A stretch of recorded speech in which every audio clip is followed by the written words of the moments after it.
Em menos de 30 minutos, um navio inteiro simplesmente desapareceu no mar. 989 pessoas estavam a bordo, mas apenas 138 sobreviveram. E até hoje, muita gente acredita que a história oficial não conta tudo. Esse foi o desastre do MS Estônia, um dos naufrágios mais assustadores da história moderna. Em 28 de setembro de 1994, o ferry MS Estônia atravessava o Mar Báltico durante a noite, fazendo a rota entre Tallinn, na Estônia, e Estocolmo, na Suécia. A bordo estavam 989 pessoas entre passageiros e tripulação. Era uma viagem comum, até o mar começar a ficar violento.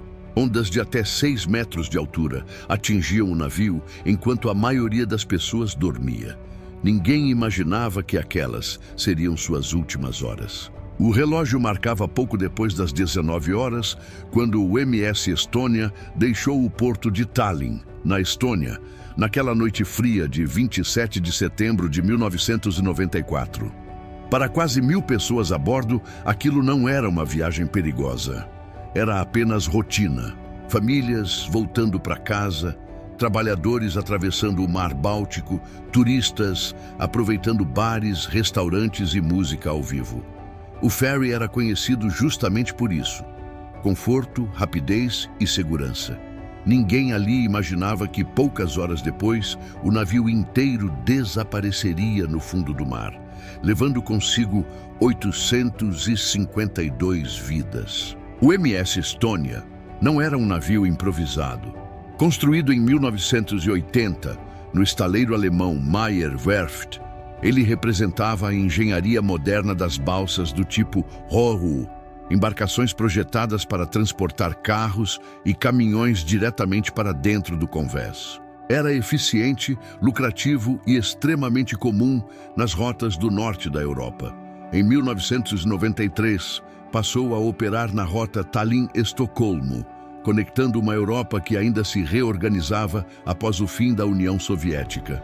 Naquela noite, havia 989 pessoas a bordo.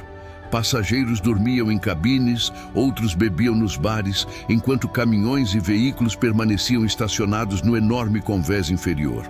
Lá fora, o Mar Báltico começava a mudar. Ventos aumentavam, ondas cresciam lentamente, nada incomum para aquela região, pelo menos no começo. Mas enquanto a maioria ria, conversava e descansava, o navio avançava direto para uma tempestade que transformaria aquela travessia comum em um dos piores desastres marítimos em tempo de paz da história moderna. Por volta da meia-noite, o Estônia já enfrentava ondas de 4 a 6 metros. O casco subia e descia violentamente. Objetos começaram a cair dentro das cabines. Alguns passageiros sentiram enjoo, outros apenas acharam desconfortável. Para a tripulação, aquilo ainda parecia controlável. Tempestades eram parte do trabalho. O problema era algo que ninguém conseguia ver. Na proa do navio existia uma enorme viseira metálica, uma porta frontal que se abria para permitir a entrada de veículos. Essa estrutura era mantida fechada por travas projetadas para suportar pressão extrema do mar. Mas naquela madrugada, cada onda que atingia o Estônia funcionava como um martelo gigantesco golpeando diretamente essa peça. E lentamente, as travas começaram a falhar. Pouco depois da primeira hora da manhã, passageiros começaram a ouvir sons estranhos, batidas metálicas, estalos profundos vindos da parte frontal do navio. Alguns descreveriam depois como se algo enorme estivesse sendo arrancado à força. Não era imaginação. A viseira de proa estava literalmente se soltando. As ondas repetidas haviam enfraquecido os mecanismos de travamento até que, em um momento crítico, a estrutura cedeu parcialmente. Quando isso aconteceu, a pressão do mar arrancou a peça com violência. Em segundos, a rampa interna ficou exposta diretamente ao oceano. E então aconteceu o pior cenário possível para um ferry Ro-Ro. A água começou a invadir o convés de veículos. Esse tipo de embarcação possui um enorme espaço aberto para carros e caminhões. Quando a água entra ali, ela se espalha rapidamente, criando o chamado efeito superfície livre, que destrói a estabilidade do navio. O peso da água se move de um lado para o outro, amplificando qualquer inclinação. O Estônia começou a adernar, primeiro lentamente, depois rapidamente demais. Caminhões deslizaram, correntes se romperam. Toneladas de metal começaram a se mover dentro do convés. Passageiros foram arremessados contra paredes. Corredores inclinavam cada vez mais. Ainda assim, o alarme geral demorou. A tripulação não percebeu imediatamente a gravidade da situação. Muitos acreditavam tratar-se apenas da tempestade. Essa demora seria posteriormente uma das maiores críticas do relatório oficial. Enquanto minutos preciosos passavam, milhares de toneladas de água já invadiam o interior do navio. Às 1h15, o adernamento já ultrapassava níveis críticos. Pessoas começaram a acordar em pânico. Alguns não conseguiam sequer abrir as portas das cabines por causa da inclinação.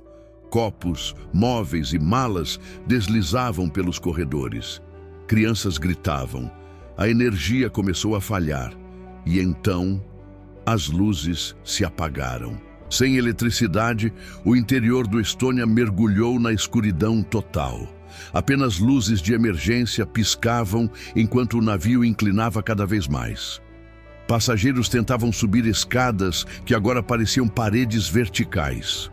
Muitos simplesmente não conseguiam escapar dos convéses inferiores. O pedido de socorro finalmente foi transmitido, mas já era tarde. O navio estava condenado. A inclinação chegou a mais de 40 graus. Pessoas escorregavam pelo chão molhado, tentando alcançar o convés externo. Alguns conseguiram sair, apenas para enfrentar vento congelante e ondas gigantescas. A temperatura da água estava próxima de 0 grau. Quem caía no mar tinha poucos minutos de sobrevivência. Botes salva-vidas tornaram-se quase impossíveis de lançar devido ao ângulo extremo do navio. Muitos infláveis abriram incorretamente ou foram levados pelo vento. Helicópteros de resgate ainda estavam longe. Dentro do navio, centenas ficaram presos. Em menos de 1 hora após o início da inundação, o MS Estônia virou completamente de lado. Pouco depois, desapareceu sob as águas do Mar Báltico. Silêncio. Apenas destroços e pessoas lutando para sobreviver em uma escuridão gelada. Dos 989 a bordo, apenas 137 sobreviveriam. O resgate foi extremamente difícil. Tempestade intensa, visibilidade baixa e ondas gigantes atrasaram helicópteros e embarcações. Muitos sobreviventes morreram de hipotermia antes mesmo de serem encontrados. Quando o dia amanheceu, a dimensão da tragédia ficou clara. 852 pessoas haviam morrido. O desastre chocou toda a Europa. Rapidamente iniciou-se uma investigação internacional envolvendo Suécia, Finlândia e Estônia. O relatório oficial concluiu que a causa principal foi a falha estrutural da viseira de proa, incapaz de suportar o impacto contínuo das ondas. A água invadiu o convés de veículos, destruindo a estabilidade do navio em minutos. Também foram apontadas falhas humanas, demora no alarme, comunicação confusa e pouca orientação aos passageiros. Mas nem todos aceitaram essa explicação. Anos depois, surgiram teorias conspiratórias. Alguns sugeriram explosões internas, outros falaram em colisão com submarinos militares ou transporte secreto de equipamentos militares durante o colapso soviético. Investigações recentes entre 2020 e 2023 encontraram danos adicionais no casco, reacendendo debates, embora nenhuma evidência concreta de explosão tenha sido confirmada. O local do naufrágio foi declarado túmulo marítimo protegido. Mergulhos são restritos, centenas de corpos permanecem dentro da embarcação até hoje. O MS Estônia não é apenas um naufrágio, é uma cápsula congelada no tempo. onde a última noite de quase 1000 pessoas terminou em silêncio absoluto no fundo do mar.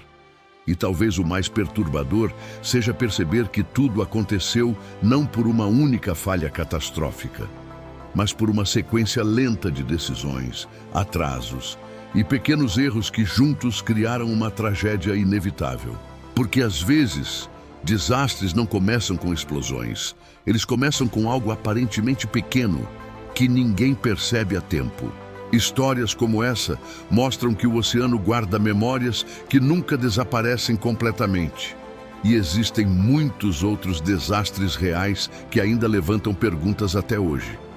Se você gosta desse tipo de documentário profundo e quer continuar explorando casos reais que marcaram o mundo, talvez valha a pena continuar por aqui, porque o próximo episódio pode revelar uma história ainda mais inacreditável.